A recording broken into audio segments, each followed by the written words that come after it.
పైసలు ఇస్తున్నారో ఈ పద్ధతి మంచిది కాదు.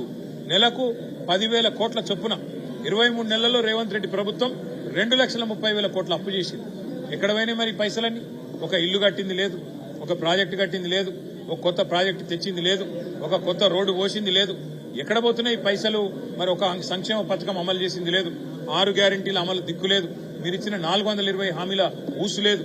అందుకే మేము అడిగేది, ఇవాళ రాష్ట్ర వ్యాప్తంగా ఉండే 8 లక్షల మంది ప్రతి తరఫున ఆటో మీద మరి వెంటనే ఆటో సంక్షేమ బోర్డు డిక్లేర్ చేయకపోతే, ఇప్పటిదాకా బాకీ ఉన్న 24,000 ఒక్కొక్క కుటుంబానికి ఇవ్వకపోతే తప్పకుండా వారందరినీ కలుపుకొని ఉద్యమిస్తాము. వారందరితో తప్పకుండా రక్షణగా నిలబడతాము. వారికి రక్షణ కవచంలాగా బీఆర్ఎస్ పార్టీ నిలబడుతుంది. ఏ ఆటో డ్రైవర్ సోదరుడు కూడా దయచేసి ధైర్యం కోల్పోవద్దని చెప్పి నేను విజ్ఞప్తి చేస్తా ఉన్నాను. ఇంకో 2 నెలల్లో మళ్ళీ కేసీఆర్ ప్రభుత్వాన్ని తెచ్చుకుందాం. మిమ్మల్ని కాపాడుకునే బాధ్యత మాది. మీరు ఎట్టి పరిస్థితుల్లో కూడా మీరు ధైర్యం కోల్పోవద్దని చెప్పి తమ్ముడు సతీష్ కి కూడా నేను ఇప్పుడే చెప్పొచ్చినాను. తొందరపాటు నిర్ణయాలు తీసుకొని అనవసరంగా క్షణికావేశంలో మరి దుందుడుకు నిర్ణయాలు తీసుకుంటే బాధపడేది మీ కుటుంబం. మేము చుట్టం చూపుగా వచ్చి పోతాము, ఏదో తాత్కాలికంగా కొంత ఆర్థిక సాయం చేసిపోతాం, కానీ బాధపడేది మీ పిల్లలు, మీ కుటుంబ సభ్యులు. అట్లాంటి తొందరపాటు నిర్ణయాలు తీసుకోవద్దని చెప్పి కూడా వారికి విజ్ఞప్తి చేస్తా ఉన్నా. వారితో పాటు లక్షలాదిగా ఉన్న మా ఆటో అన్నలు తమ్ముళ్లకు కూడా దయచేసి ధైర్యం కోల్పోకండి. జీవితం విలువైంది.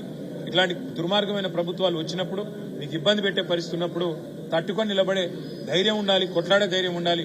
మళ్లీ తిరిగి మీకోసం మీకు అనుకూలంగా ఉండే ప్రభుత్వాలను తెచ్చుకునే తెలివి ఉండాలి. కానీ ఇట్లాంటి తొందరపాటు నిర్ణయాలు తీసుకోవద్దని చెప్పి కూడా కోరుతూ, కాంగ్రెస్ ప్రభుత్వం దిగి వచ్చేదాకా కలిసికట్టుగా ఉద్యమిద్దామని చెప్పి రాష్ట్ర వ్యాప్తంగా ఉండే అన్ని ఆటో యూనియన్, ఏ పార్టీకి సంబంధం ఉన్న యూనియన్ అయినా సరే కలిసి రండి. అవసరమైతే ఉద్యమంలో తెలంగాణ ఉద్యమంలో చేసుకున్నట్టు జాయింట్ యాక్షన్ కమిటీలకు వేసుకుందాం. అందరం కలిసి ప్రభుత్వం మెడలు వంచి మరి హక్కులు సాధించుకుందామని చెప్పి కూడా తెలియజేస్తూ, మీడియాకు కూడా తప్పకుండా నేను విజ్ఞప్తి చేస్తా ఉన్నా. ఈ సోదరులందరూ కూడా రెక్కాడితే కానీ డొక్కాడని జీవులు, చదువుకున్న వాళ్ళు, పీజీలు చేసిన వాళ్ళు కూడా ఉన్నారు.